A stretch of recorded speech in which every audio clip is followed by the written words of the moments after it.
My parents gave everything to my brother. Years later, they showed up at my door, asking for help. Growing up, I always knew where I stood in the family. My older brother Ryan was the golden child. I was just there. When Ryan got a B, my parents blamed the teacher. When I got an A, they asked why it wasn't an A+. When Ryan wanted a gaming PC, he got one.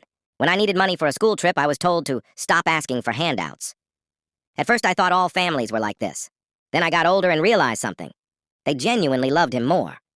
When I was 16, my parents spent nearly all of their savings helping Ryan buy a car. A few months later, I needed money for college application fees. My dad looked me straight in the eye and said, "You're smart. Figure it out yourself."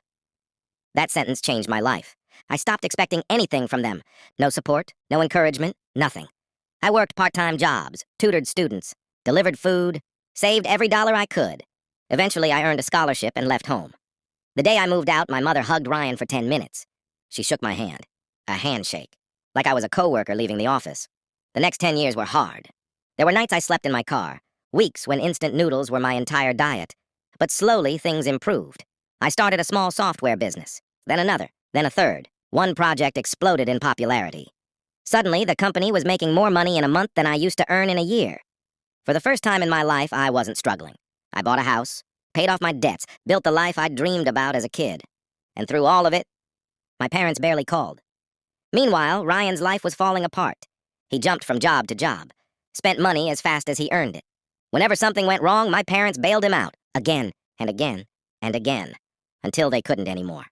One Saturday morning, my doorbell rang. I opened the door. There they were, Mom, Dad, Ryan, all standing on my porch. The first family visit I'd had in nearly 5 years. I already knew this wasn't a social call. We sat down in the living room. After a few minutes of awkward small talk, my dad got to the point. "Ryan's going through a difficult time." Of course he was. "He just needs a little help getting back on his feet." I asked how much. Ryan looked at the floor. My father cleared his throat. "Around $200,000. I nearly laughed. 200,000. For someone who hadn't called me on my birthday in years. For someone who spent most of his life mocking me. For parents who treated me like an afterthought. They actually expected me to write a check. We're family. The moment she said those words, I felt something click. Family. Interesting. Because I remembered every time family apparently didn't matter. When I needed help. When I needed support. When I needed parents. I stood up and walked to my office.